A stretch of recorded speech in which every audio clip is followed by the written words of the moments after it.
Jiro lupat kui kita merapat. Assalamualaikum warahmatullahi wabarakatuh. Ketemu lagi di channelnya Dakwah Warung Kopi. Hari ini spesial banget, kita kedatangan tamu yang luar biasa yang insya Allah bakalan memberikan atau men-sharing kisah-kisahnya. Yang tidak lain tidak bukan ialah Kak Hadifa. Gimana nih kabarnya nih Kak? Alhamdulillah baik lah. Alhamdulillah baik. Jadi kita kenalan dulu nih, kenalannya mau gimana nih? Gimana tuh Pak? Hah? Kesibukannya saat ini apa? Ya biasa sih sekolah terus kayak ekskul. Ah, oh gitu ya. Jadi buat teman-teman semua untuk perkenalannya, Kak Hanifa ini dulu waktu SMP itu dia ketua keputrian ya Kak ya? Iya benar. Di angkatan berapa ya Kak? Angkatan 37. Oh, angkatan 37 berarti lulus tahun berapa tuh Kak? Tahun baru tahun kemarin sih 2020. Oh, 2020 ya lulusnya ya? Oh, jadi gimana nih Kak rasanya jadi anak SMA nih? Strong banget, stres tak tolong. Iya, strong ya, stres tak tertolong. Emang stresnya gimana nih Kak, bisa dijelasin nggak nih buat teman-teman yang lain nih? Ya kayak biasa stres jenuh gimana sih, banyak tugas gitu. Terus ya ekskul. Kan saya ikut juga ekskul kan, jadi otomatis kegiatannya banyak banget, saya kewalahan sih. Oh gitu, berarti sekarang kelas berapa Kak? Kelas 11, kelas 2. Oh kelas 11 ya, kelas 11 kan emang masa-masanya ya kayak mencari jati diri, mencoba sana sini. Ruang mana sih yang tepat gitu kan buat diri kita gitu. Nah terus dari 3 ekskul gitu emang belajarnya nggak keganggu tuh Kak? Gimana ya? Kalau saya sih Hah? jarang belajar mandiri gitu sih, jadi paling belajarnya dari nugas atau kalau mau ulangan gitu, jadi yang nggak terganggu banget. Walau emang kadang-kadang kewalahan gitu, udah harus ngerjain tugas masih ada ekskul juga. Oh gitu. Terus di ekskul juga dapat jabatan kan? Dapat. Oh iya, ini luar biasa ya teman-teman semua. Jadi emang ya kehidupan itu kecilnya itu dari SMA gitu kan. Dari SMA nanti kerja banyak kegiatan ya dari situ. Jadi buat teman-teman yang masuk SMA ya jangan belajar pulang tapi ikut aja kegiatan lain, karena memang selepas SMA itu kan cuma 2 pilihan ya Kak ya. Mau kerja atau melanjut kuliah kan kayak gitu. Nah, ini balik lagi nih Kak, kan saya udah lama banget nih ya Kak nggak sekolah nih. Dan sekarang kan sistemnya kan belajar online ya, BOL ya kita ngomongnya, belajar online. Itu dari Kakak sendiri sebagai siswa yang melaksanakan belajar online ini, gimana sih Kak sistemnya, atau gimana sih menurut Kakak belajar online ini? Menurut saya sih nggak efektif sih, soalnya kayak kita tuh interaksinya seakan-akan satu arah doang sama guru gitu. Kayak guru cuma ngasih video pembelajaran gitu. Terus kalau Google Meet juga interaksinya tuh nggak seintens waktu interaksi offline gitu. Oh begitu. Terus solusinya ada nggak tuh Kak? Dari misalkan dari guru atau dari Kakak dan teman-teman sendiri? Solusinya Ya untuk misalkan kan tadi kan bilang nggak efektif nih, ya biar jadi efektif gimana Kak? apa Pak? Ya nggak apa-apa, kenapa? Ada nggak? Atau belum ketemu solusinya? Sampai sekarang saya juga masih nyari sih. Oh gitu ya, berarti dari gurunya sendiri? Kalau dari gurunya sendiri juga ya nggak nggak ada perubahan sih. Maksudnya kalau dikasih saran juga perubahannya tuh nggak besar gitu loh. Oh. Terus kalau misalkan belajar online ini kan tadi kan satu arah doang ya gurunya, terus Google Meet atau nonton video ya dijelasin kayak gitu. Itu kalau selesai dari video itu dari pihak sekolahnya itu ngasih kayak semacam private room nggak, kayak belajar private lagi atau gimana, dijelasin lagi? Enggak. Pelajaran tambahan deh. Pelajaran tambahan enggak, orang pelajaran kayak gini aja udah stres, apalagi ada pelajaran tambahan, murid-muridnya demo udah. Ya, emang gini ya, kalau saya jujur ya, saya bukannya generasi sekarang ya, bukan pemilik generasi sekarang, dan nggak tahu gimana rasanya belajar online itu, nggak tahu. Cuma dari teman-teman yang masih bersekolah sharing-sharing juga, mereka ya tadi ya seperti Kak Hanifa bilang kan stres belajar ini belajar, dan kalaupun saya ya menjadi generasi sekarang itu, saya bakalan coba ngajak teman-teman yang lain untuk kumpul, misalkan ini gue nggak ngerti ini nih pelajaran fisika, lo bisa bantu nggak kita belajar bareng. Nah itu menurut kakak gimana tuh kalau belajar bareng kayak gitu? Bagus sih emang belajar bareng kayak gitu, tapi di kondisi offline aja kadang-kadang kan mainnya berkelompok, apalagi sekarang online kan. Temenan aja susah gitu, terus kayak kalau udah punya teman ya udah berkelompok sendiri, bergeng gitu, yang pintar sama yang pintar. Ya kalau udah punya teman terus gak pintar ya udah wassalam. Emang gitu sekarang? Iya. Ngeri amat ya. Ini serius tuh kondisinya kayak gitu sekarang. Iya. Kalau misalkan ya maksudnya berkelompok dengan yang pintar atau yang suka ke mall gitu, emang gitu. Iya kayak gitu. Ya terus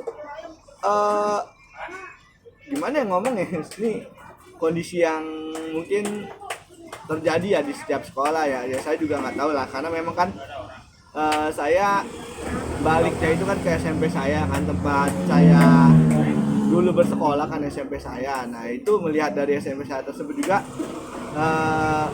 kerjasama ya atau kekompakan antara siswa itu di sekolah itu nggak ada. Cuma kalau memang sampai segitunya di zaman sekarang, ngeri juga ya. Terus kalau memang kayak begitu nih kak ya, kan tadi yang kakak bilang, wah nih yang pintar ngegeng sendiri. Nah terus kalau yang nggak pandai bersosialisasi ya kita ngomongnya ya, itu nggak bisa atau terlibat lah ya dalam pergaulan. Nah itu tentang penilaian rapotnya gimana tuh kak? Itu ada yang naik kelas apa naik kelas semua kak? Nah ada beberapa teman saya yang emang gak naik kelas sih. Oh kirain saya dinaikin kelas gitu. enggak. Oh gitu. Ya kalau emang ada yang nggak dinaikin kelas ya wajar lah ya, karena memang kan suatu sistem yang adil juga kan untuk mereka kan, yang sebenarnya nilainya kurang ataupun belajarnya kurang itu jangan dinaikin gitu, karena memang jangan sampailah sekolah hanya mencari nilai untuk bagusnya nama tersebut kayak gitu. Nah terus di sini kak kan tentang permasalahan dalam belajar juga nih, kayak kan teman-teman dakwah warung kopi juga kan mayoritas kan siswa ya yang masih belajar nih. Nah di sini dari kakak sendiri kendala-kendala dari BO lah kak dari belajar online ini? Kendala-kendalanya ya paling lebih susah ngerti materi aja sih, soalnya kan nggak bisa langsung nanya ke guru kan. Terus kadang-kadang guru kalau ditanya tuh slow respon gitu. Terus tugasnya juga lebih susah karena kadang-kadang tuh suruh bikin video kan, terus itu tuh bikin video ngabisin memori, terus mesti punya aplikasi edit kan. Terus sih sama paling kalau saya pribadi sih nggak suka karena kalau ulangan tuh suka nggak ada pembahasan gitu. Oh emang ini saya bingung juga ya ngomongnya gimana ya. Emang kalau belajar online itu banyak kan bikin video emang tugasnya? Iya, saya di kelas 7 udah banyak bikin tugas video. Oh, berarti udah setahun ya belajar online ya? Oh, kendalanya gitu. Kalau misalkan yang tadi penjelasan dari guru itu kalau online itu jelas ya? Kadang-kadang jelas, kadang-kadang nggak, tergantung gimana cara gurunya ngomong sih. Kalau gurunya ngomongnya enak ya penjelasannya gampang dimengerti. Tapi emang ada kadang-kadang guru yang gitu deh, yang ngejelasin kayak cuman baca PPT doang. Nah itu bukannya gini ya, kayak apa? Guru bikin rekaman nih, misalkan contoh lah matematika ya. Misalkan contoh matematika, babnya itu bangun ruang deh ya, contoh nih ya, bangun ruang. Itu gurunya bikin video sendiri tentang bangun ruang, penjelasan, kasih rumus di papan tulis ya. Kayak kita nih, ini kan kita bikin record video gini. Emang bukannya kayak gitu ya? Itu kalau matematika emang kayak gitu, tapi pelajaran yang lain itu gurunya sendiri bukan apa guru yang lain? Jangan-jangan gurunya ngambil video orang lagi? ada guru yang ngambil video orang, ada yang bikin video sendiri juga ada. Oh, terus efektifan yang mana? Dua-duanya nggak efektif.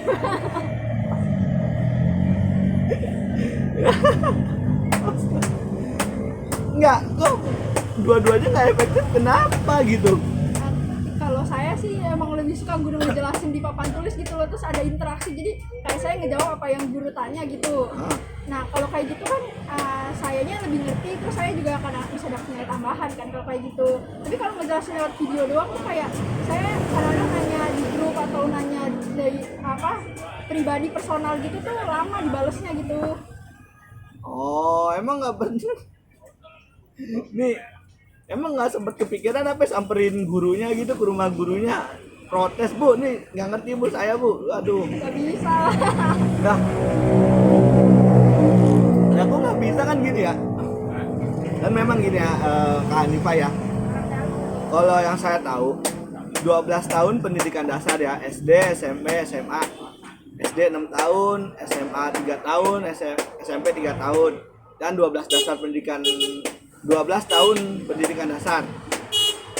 Nah itu nanti dimana tujuannya itu adalah mendidik. Nah mendidik ini kan artinya kan membentuk ya, selain memberikan paham materi, guru juga atau pengajar juga perlu membentuk karakter daripada si anak-anak. Nah ini dari saya aja jujur ya, dari saya pribadi aja yang dulu saya ketika saya sekolah itu offline ataupun tatap muka, banyak yang nggak jadi karakternya gitu, banyak yang nggak kebentuk karakternya. Kayak misalkan ya masih ada yang nongkrong-nongkrong, masih ada yang ngelawan ataupun membantah ataupun malas gitu. Nah ini dari belajar online sendiri gimana nih Kak, di generasi kakak?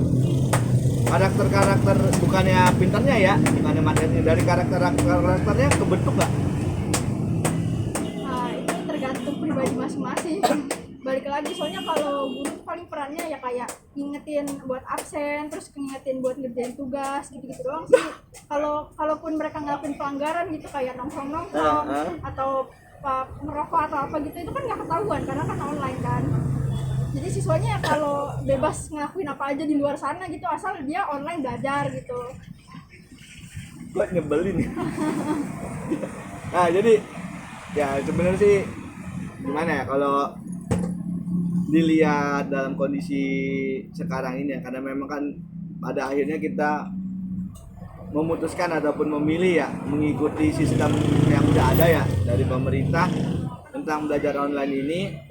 Dikarenakan juga kan karena setahun ke belakang itu, setahun yang lalu lah kita sedang berjuang kan melawan pandemi virus corona itu. Nah saya tuh berpikirnya kirain saya jujur belajar online itu kirain saya ya udah belajar mengerti ya paham gitu, karena memang saya juga pernah kan waktu saya kuliah, saya virtual class namanya Kak, kalau di kuliah itu namanya virtual class ya, dosen datang buka ya, kalau ini kan pakai Google Meet ya atau Zoom ya, kalau kita dulu ada aplikasinya, masuk ruangan tersebut, masuk room tersebut pakai NIK, nomor induk mahasiswa NIP ya kalau nggak salah, saya lupa.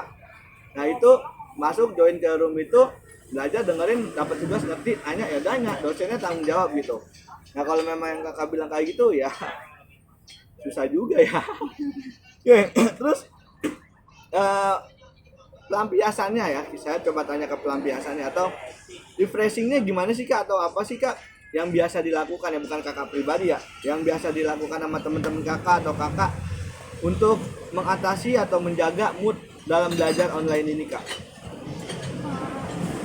Kalau saya sih kurang tahu sih teman-teman saya gimana, tapi biasanya karena lagi pandemi begini kan, jadi ya di rumah aja gitu, kayak main HP, rebahan, yang isi energinya pakai main HP, rebahan gitu sih. Soalnya kan nggak bisa keluar juga kan, nggak bisa ketemu teman-teman. Lah,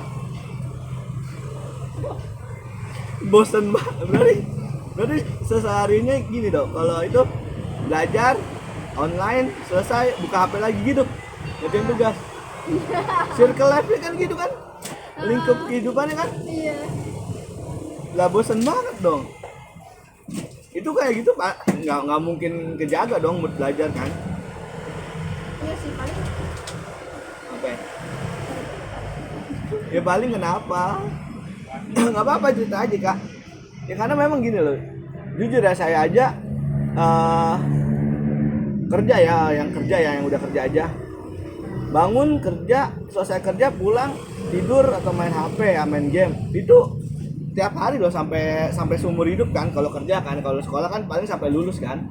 Nah itu bosen gitu, bahkan pengen gitu ya kalau pengen shopping ataupun pengen hangout kan ya mikir lagi kan, duit nipis kan gitu, pengeluaran nanti banyak kalau misalkan pelampiasannya atau pelariannya ke situ kan. Nah, makanya saya balik lagi nih ke ya Rohis SMP lah, dipercaya sama teman-teman alumni untuk menjadi mentor kan ya. Mungkin itu salah satu media pelarian saya gitu, media pelampiasan saya dari bosannya hidup gitu.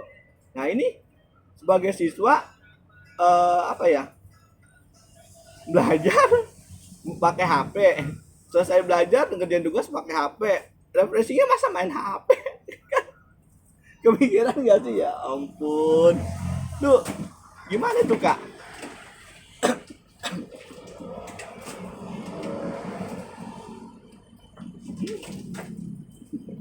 Gimana? Ya, maksudnya ya benar gak sih yang kayak gitu? Iya sih, yang mau Nah, terus itu bisa nggak? Maksudnya terjaga nggak moodnya kayak gitu? ya mau gimana lagi. Nggak, emang rata-rata orang tua ya waktu di zaman setahun yang lalu ya mungkin nggak boleh ya, karena memang kan masih serem-seremnya ya pandemi ya. Nah kalau yang udah sekarang gimana tuh kak? Kalau yang saya lihat sih dari teman-teman saya ya udah ada yang mulai keluar gitu, jalan-jalan keluar sama temennya tuh. Tapi kalau saya sih paling ikut kegiatan di luar sih. Terus ya kalau saya pribadi mah paling ya baca buku, nyantai gitu. Oh, refreshingnya ke situ ya? Oh gitu. Ya jadi ya memang bingung sih ya kalau misalkan bicara tentang pendidikan sekarang kan, karena ya sama aja lah kalau kita sebagai apa ya namanya ya, objek yang dididik ya, sebagai orang yang dididik atau sebagai murid itu kan ngikutin apa mau gurunya kan, ngikutin apa ya, gurunya pun mengikuti apa yang diperintahkan oleh atasannya kan, kayak kepala sekolah gitu. Nah kepala sekolah pun ngikutin arahan daripada dinas pendidikan kan, kayak gitu kan. Nah itu udah terstruktur kayak gitu. Nah tinggal bagaimana yang paling bawah ya kita ya, objek pendidik ini bisa menjaga mood kita gitu untuk belajar gitu, belajar yang apalagi ya saya yakin lah kalau sekarang kan apalagi zaman sekarang ya, kalau sekarang tuh orang-orang belajar pasti tujuannya itu nggak jelas. Iya benar. Iya bener lagi. Kok bener sih? Kok bisa bener sih? Iya soalnya tuh emang apa ya, belajar di sekolah tuh kayak saya sendiri tuh juga sebenarnya kadang-kadang mempertanyakan gitu, ini belajar ginian tuh buat apaan gitu, apa cuma buat nilai, apa cuma buat ijazah. Nih ya Allah, inilah contoh-contoh murid yang luar biasa ya. Oke, sekarang pertanyaan baru deh. Ngerasa nggak sih kalau misalkan, atau dari kakak pribadi, tujuan kakak sekolah tuh apa sih? Punya tujuan nggak gitu? Tujuan sekolah ya biar salah satu jalan mencapai cita-cita. Oh, ini bagus nih. Karena jujur nggak apa-apa, ini bagus nih. Saya juga dulu pernah. Saya waktu SD ya, kalau nggak salah, SD atau SMP saya lupa. Ketika marah ya, guru saya lagi marah, terus tanya, kalian tujuan sekolah apa sih? Ada teman saya ngomong, tujuan saya tuh sekolah cuma ngisi waktu luang. Tuh kan ketawa kan? Kamu aja, kakak aja yang bukan satu generasi dengan saya itu ketawa gini, karena lucunya gini, ditanyakan sama gurunya kenapa mengisi waktu luang, ya bayangin aja Bu, saya 8 jam ya, 8 apa 6 jam sih sekolah kalau belajar, dari jam 7 sampai jam 2 kan, berapa itu, ya itulah 6 jam ya, 6 jam atau 7 jam belajar. Waktu kita lebih banyak bersama guru sama teman-teman di sekolah. Ya kalau memang misalkan kita nggak sekolah, dari pagi sampai pagi lagi di rumah aja. Nah itu, jadi teman saya beri jawabannya kayak gitu ya. Memang beda-beda sih ya orang tujuannya. Tujuan daripada sekolah kan, yang tadi kata Kak Hanifah kan, salah satu jalan untuk Mencapai cita-cita. Nah itu sih benar juga gitu. Tapi di sini kan memang cita-cita itu kan kadang-kadang kan nggak sesuai harapan juga kan. Nah makanya bisa ada nggak sih gitu dari kakak sendiri atau gimana sih gitu untuk bisa ibaratnya dengan kondisi yang kayak gini, dengan kondisi belajar yang kayak gini tuh bisa tetap fokus pada gue pengen mencapai cita-cita gue nih gitu, gue harus bisa semangat belajar gitu. Ada nggak sih tipsnya gitu atau sarannya gitu? Nah, yang pokoknya tuh kalau belajar tentuin tujuannya dulu deh. Sebenarnya belajar tuh tujuannya buat apa, jadi dicari dulu tujuannya. Terus abis itu yang kedua baru deh cari cara belajar yang tepat gimana. Nah ini cara belajar yang tepat ini ya, netizen yang budiman ini menarik nih. Ini cara belajar yang tepat tuh gimana kak? Ya cara belajar yang sesuai dengan diri kita gitu. Kalau misalnya emang cara belajar yang suka nonton video, suka nonton video. Kalau yang cara belajarnya emang suka sambil jalan-jalan gitu ngamatin, ya kayak gitu ngamatin gitu. Ya macam-macam sih, soalnya cara belajar orang emang beda-beda. Oh gitu. Terus juga saya itu tipikal belajarnya itu tipikal orang yang mendengar lalu mencoba. Jadi saya nggak suka baca, jujur saya nggak suka baca. Jadi misalkan contoh lah biologi kan, saya ingat banget tuh teman saya pas ulangan struktur tulang kalau nggak salah ya, struktur tulang kan itu kan hafalan tuh, tulang dari apa nih pelipis nih sampai ke kelingking lah tuh, tulang di kuping ada tuh, itu saya minta teman saya bacain. Jadi dia atau belajar kelompok gitu deh, saya minta teman saya belajar kelompok, saya dengerin mereka belajar, saya dengerin. Nah setelah saya dengerin itu saya catat, jadi yang saya dengar itu yang saya catat. Nah itu teknik belajar saya. Terus ada juga teman saya itu belajarnya sunyi banget, harus tenang, nggak bisa kalau berisik nggak fokus dia. Itu ada yang kayak begitu. Terus juga ada teman saya cara belajarnya ya termasuk saya juga sih, dia harus rame. Jadi dia kalau sunyi ngantuk. Nah itu teknik belajar kak. Nah terus juga tadi balik lagi ya ke misalkan tujuan belajar ya. Tadi kan kakak bilang kan untuk mencapai cita-cita kan ya. Di sini menurut kakak pribadi nih ya sebagai siswa ya, bukan mahasiswa ya, dari teman-teman kakak di zaman sekarang ini berapa banyak sih yang punya cita-cita? Nah ya jujur ya, saya memperhatikan juga walaupun saya balik ke SMP ya, dari teman-teman yang SMP juga ngeliat ini kayaknya kehitung gitu, orang yang punya cita-cita tuh kehitung gitu. Gimana kak? Iya bener emang. Iya bener emang. Iya, soalnya yang apa ya, kadang-kadang ya nyari jurusan buat kuliah aja tuh masih bingung-bingung ini kemana. Terus bakat sama minat juga, aduh bakat minat gue tuh apa ya gitu, masih pada bingung gitu. Emang begitu? Iya. Lah bukannya ini ya apa, kelas kelas 11 ya, kelas 2 atau kelas 11 itu kan seharusnya udah tahu gitu, wah ini gue nanti mau lanjut kuliah jurusan ini nih.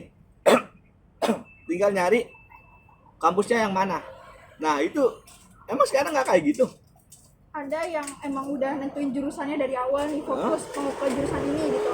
Tapi ada juga yang emang dari awal tuh masih bingung gitu loh, aduh harus kemana gitu. Inilah contoh generasi sekarang ya, netizen. Jadi buat yang nonton video ini ya mungkin bisa membantu banyak ya, karena memang saya ya jujur ya, saya pribadi itu di SMP kelas 2 kalau nggak salah, saya itu gara-gara nonton di PRI kalau nggak salah.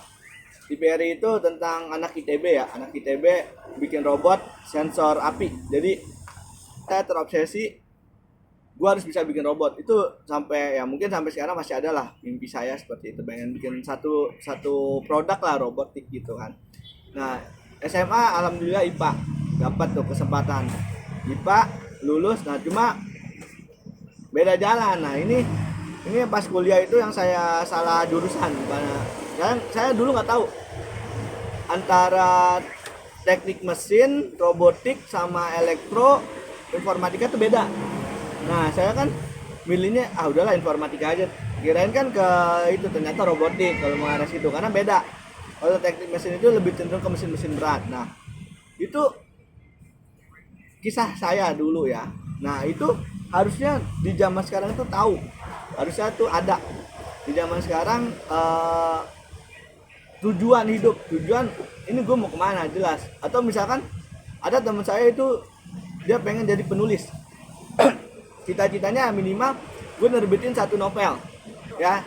Terus juga ada juga teman saya dia pengen usaha ya, ini kan bapaknya pengusaha juga lah, buka ada lanjut usaha bapaknya gitu. Nah jadi dimulai dari usia-usia peralihan ya antara remaja ke pemuda, yaitu kelas 11. Makanya kalau memang Kak Hanifa tadi bilang banyak kan yang masih belum tahu tujuan itu segera dicari tahu kayak gitu, karena bahaya lah kalau memang nanti ketika kelas 3 atau kelas 12 masih belum ketemu arah tujuannya mau kemana, ya dia bingung kayak gitu. Nah terus ini balik lagi nih, ini sebenarnya masih banyak yang pengen saya bahas nih, mungkin nanti kalau memang masih ada waktu ya. Nah tentang belajar lagi nih kayak kan dari cerita kakak ya tentang kondisi belajar online yang guru apa yang satu arah gitu kan kayak gitu, nah stres dan lain-lain, itu pasti kan akan memunculkan pikiran siswa ya. Pikiran siswa itu lama-lama jenuh, lama-lama gue bosen. Nah itu pasti akan menghancurkan daripada tujuan belajar kita kan. Nah itu gimana itu kak menurut kakak ya kayak gitu? Saya sendiri sih pernah ngalamin sih waktu SMP. Kok pernah ngalamin sih? Gimana udah ngalamin? Ya kayak problem remaja pada umumnya. Saya tuh terus? sempat kayak stres gitu kan, karena nggak tahu bakat atau minat kemana. Terus kayak saya nggak tahu tujuan saya di sekolah tuh apaan waktu SMP dulu kan. Ya. Nah terus saya sih bisa bangkit gitu, semangat lagi gara-gara emang dapet teman-teman yang positif sih, kayak ngajakin saya buat belajar bareng gitu, terus mereka ngajarin saya. Akhirnya saya sendiri tuh jadi malah suka belajar gitu secara ajaib. Kayak saya yang tadinya benci banget sekolah, benci banget belajar, tuh jadi kayak seneng banget sama belajar. Oh ya berarti pentingnya ya, berarti bisa kita garis bawahi pentingnya memiliki teman yang positif ya, memiliki teman yang tepat lah untuk lingkungan kehidupan kita, biar ketika kita jatuh pun bisa dirangkul gitu. Iya. Oh gitu ya. Mungkin itu aja dari Kak Hanifa sendiri. Ada yang mau tanyain kan nih kak? Nah Atau ada yang mau sampein nggak? kalau tadi kan ya kakak kita udah ngomongin tentang sekolah, tentang belajar gitu. Nah kalau menurut kakak ada nggak sih kak saran gitu biar muncul semangat belajar? Oke, ini sebenarnya ini saya pribadi ya. Kalau saya pribadi jujur semangat untuk belajar itu pertama saya belajar karena dijebak. Nah kan bingung kan? Dijebak Tuh. gimana tuh kak? Nah kan dijebak, jadi contoh lah misalkan saya pernah ya di tempat kerja diminta tim kerja saya itu presentasi ke sebuah badan usaha gitu kan. Itu tim saya terdiri dari 3 orang. Nah itu saya diminta sama atasan langsung buat presentasi. Tuh bayangin tuh, di depan orang umum, di perusahaan lain, di badan usaha lain, saya diminta untuk presentasi. Nah itu kan otomatis kan apa ya ngejebak kan, bener nggak sih? Dijebak ya, mau nggak mau kita harus belajar, bener nggak? Itu dijebak. Itu yang pertama. Yang kedua tentang berenang, saya sedikit cerita nih kak tentang berenang. Saya jujur dulu nggak bisa berenang. Teman saya iseng melempar saya ke kolam langsung ke 2 meter. Gimana? Coba bayangin. Enggak loh, mau nggak mau kan kita gerak. Nah gerak itu kita belajar, bener nggak? Menyesuaikan. Nah itu. Nah intinya ini dari pertanyaan Kak Hanifa tadi, apa ya pertanyaan? Gimana cara numbuhin semangat belajar? Gimana numbuhin semangat belajar? Sebenarnya belajar itu nggak usah semangat. Belajar itu biasa aja. Yang penting kita tahu tujuan kita belajar itu apa. Contoh lah tadi kan Kak Hanifa kan pernah atau sempat bilang buat apa sih kita belajar gitu. Nah, ini saya baru dapat ketika saya lulus kuliah. Ya, ketika saya lulus kuliah, saya inget banget, dan itu saya selalu bagikan ke teman-teman rohis di SMP saya. Dosen penguji saya waktu itu bilang, bagaimana cara kamu mengcopy tulisan di Word? Gimana? Di blok tulisannya, terus di klik kiri, klik copy. Nah, itu salah. Oh. Jawabannya sama, saya di depan saya lagi sidang itu, sidang sarjana loh. Itu saya jawab kayak gitu salah. Terus saya itu deg-degan, gimana coba bayangin? Kita kan biasa ngelakuin itu, bener nggak? Iya bener. Itu salah. Terus akhirnya saya minta maaf sama dosen saya, maaf ibu, menurut saya seperti itu. Memang yang kadang yang saya lakukan itu ya demikian. Terus dosen saya bilang gini, kalau kamu menjawab sesuai apa yang pernah kamu lakukan, tidak sesuai dengan urutan, itu kamu salah. Karena kehidupan ini ya semua ada urutannya, ada prosedurnya, kayak gitu. Nah, ternyata cara mengkopi ya, bukan ngopi minum ya, bukan minum kopi, jangan ya. Nah, cara mengkopi tulisan di Word itu, pertama di blok tulisannya, yang kedua di pojok kiri atas itu ada yang namanya edit. Di situ ada cut, ada paste, ada copy. Nah, itu tuh. Setelah di blok, di edit di pojok kiri atas, terus pilih copy. Baru nanti pastenya juga melakukan hal yang sama. Kalau memang kita mau belajar yang benar-benar, yang jujur ya, kalau masih sekolah, masih siswa itu belajar ya karena semuanya dipelajarin, ya jangan dimasterin. Artinya jangan terlalu bersemangat belajar karena memang ya kita belajar hanya untuk tahu, bukan untuk mendalami. Kecuali kalau misalkan udah kuliah jurusan bahasa, ya kita harus benar-benar masterin gitu, kita harus benar-benar belajar tentang bahasa gitu, atau kedokteran. Nah, itu harus tentang, kita harus fokus dengan jurusan kita kayak gitu. Nah, terus selanjutnya itu gimana cara biar semangat belajar? Kalau untuk semangat belajar ya pasti awalnya kita nggak akan semangat gitu. Nah, tapi ketika kita sudah memaksakan diri untuk belajar, ya ketika itu ya mau nggak mau ya kita bakalan mengerjakan pelajaran tersebut. Ya contoh lah, misalkan balik lagi, saya nggak suka biologi. Jadi kalau saya jadi siswa sekarang ya, sekolah online, saya nggak suka biologi, terus saya diminta bikin video menyebutkan peredaran darah ya, ada kan? Iya ada. Kamu IPA IPS sih? Bahasa. Oh iya, bahasa. Nih antara anak bahasa dan IPA bertemu, pantesan nggak nyambung.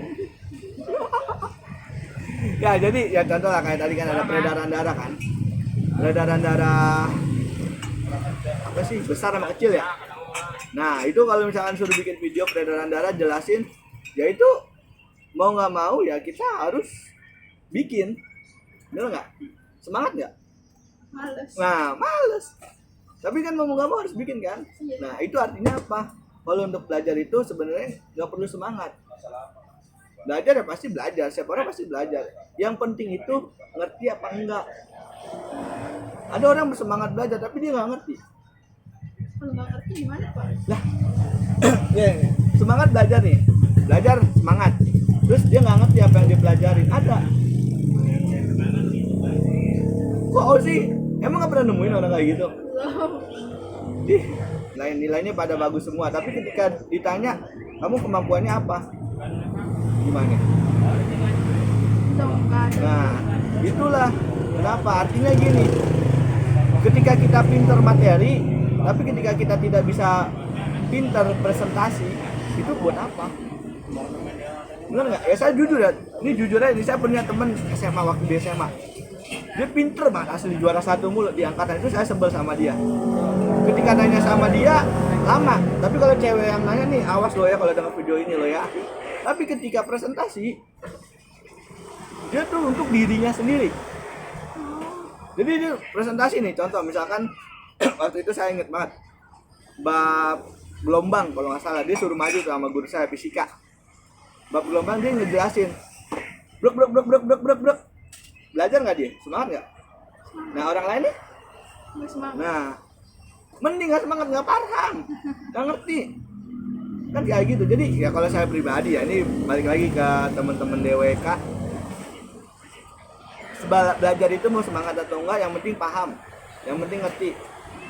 Dan juga ibarat orang lari ya, ibarat orang lagi lomba lari itu, belajar itu jangan ngebut di awal. Belajar itu bukan lomba yang butuh semangat, enggak.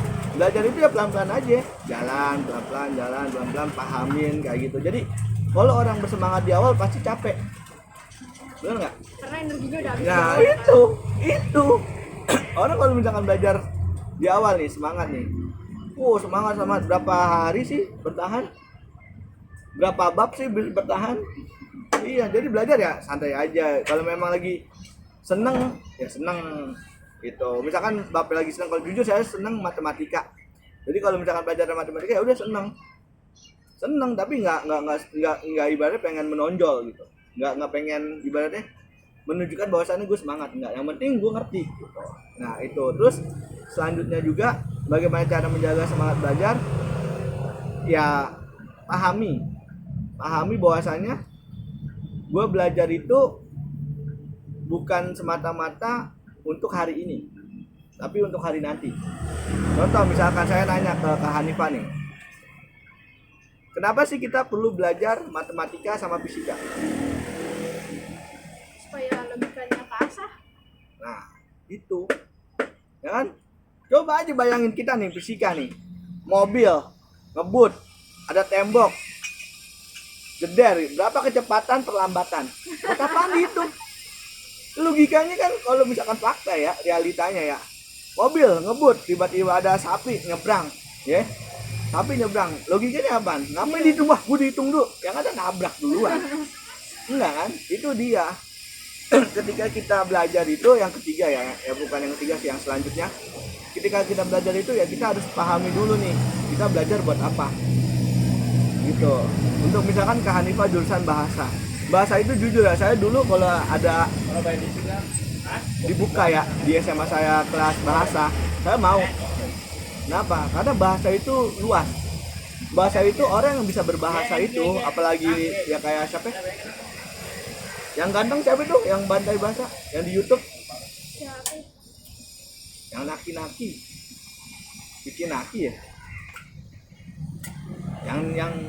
yang Ome TV. Hanan Ataki, Ustaz Hanan Ataki. Bukan, yang bahasanya bagus, yang bisa bahasa Rusia. Saya lupa, yang naki gitu deh, bikin naki deh kalau salah. Itu dia bahasanya kan bagus, dia bisa ngobrol dengan orang-orang asing kan. Nah, itu jadi ketika kita sudah tahu apa yang kita pelajarin, terus kita juga tahu apa yang ingin kita dapetin dari belajar, yaitu semangat belajar harus di situ. Dan tentunya ya pastinya ya kalau memang ini balik lagi sih sebenarnya ke bab belajar karena Allah ya. Kalau memang mungkin dulu sering ngikutin mentoring dengan saya, bab belajar karena Allah itu kan semata-mata kita belajar ya demi mendapat ridho Allah gitu kan. Nah, apa sih ciri-ciri orang mendapatkan ridho Allah ketika belajar ya? Allah mempermudah pikiran kita. Allah mempermudah pikiran kita saat menjawab soal-soal. Nah, kalau memang pikiran kita buntu ketika ada soal-soal kayak gitu, ya bingung juga kan. Itu kan artinya Allah nggak ngeridoin. Nah, bagaimana cara mendapatkan ridho Allah tersebut? Yang pastinya yang tadi balik lagi ke awal, kita tuh harus tahu dulu pelajaran apa sih yang akan kita pelajarin, atau tujuannya apa sih untuk kita belajar ini. Misalkan suruh seni lah, bikin ini, ngapain sih gue bikin patung dari tanah liat kan, atau dari sabun. Pernah tuh saya tuh mikir, ngapain gue bikin ukiran dari sabun kan, pernah tuh. Atau kacang hijau, baru yang selalu sering kan bener ketawa kan. Kacang hijau dikapasin, numbut oke buat apaan? Nah itu sebenarnya ada hikmahnya. Nah, mungkin itu aja sih Kak Hanifah. Ada lagi nggak mau disampaikan atau ada pertanyaan nggak? Oke, kalau memang udah, ini cukup lama ya kita ngobrol banyak. Mungkin masih banyak yang pengen saya tanyakan nih dari Kak Hanifa yang di video selanjutnya mungkin ya Kak. Terakhir Kak, untuk teman-teman dakwah warung kopi, ada nggak sih pesan nih dari Kak Hanifa sendiri? Dan apa ya, semangat belajarnya lah. Ah, kalau belajar itu tentuin tujuannya karena Allah, maksudnya karena Allah tuh kita belajar karena emang Allah memerintahkan kita untuk belajar gitu. Nah terus ketika belajar pikirin manfaat apa yang bakal kita dapat dari pelajaran ini, jadi kita nggak bakal males gitu buat belajar. Insya Allah, ini pesan yang luar biasa dari Kak Hanifah. Ya buat teman-teman yang nonton video ini, banyak-banyak belajar ya, karena memang dalam satu hadis juga mengatakan talabul ilmi fardhotun ala kulli muslim. Menuntut ilmu itu ialah kewajiban bagi setiap muslim. Nah jadi nggak cuma sampai lulus sekolah doang, SD, SMA, SMP, SMA, atau lulus kuliah doang. Belajar itu ya sampai apa yang liang lahat tuh, ada kan hadisnya kan, menuntut ilmu sampai liang lahat. Nah itu belajar, kita harus menuntut ilmu sampai liang lahat, artinya sampai kita mati pun ya kita harus belajar, masih tetap belajar, harus nggak cuma belajar tentang mata pelajaran IPA IPS atau bahasa, enggak, kita kehidupan ini semuanya pelajaran. Ya wallahu alam, terima kasih buat Kak Hanifa atas kehadirannya nih, jauh-jauh nih dari mana nih? Dekat dari Matraman. Matraman yang ini ya, Gramedia belakang ya? Iya, belakang Gramedia rumahnya. Terima kasih atas waktu luangnya. Semoga video ini bisa menjadi salah satu media kita untuk berbagi kepada teman-teman yang lain, dan jangan lupa untuk like, subscribe, and share. Sampai ketemu di video berikutnya. Wassalamualaikum warahmatullahi wabarakatuh.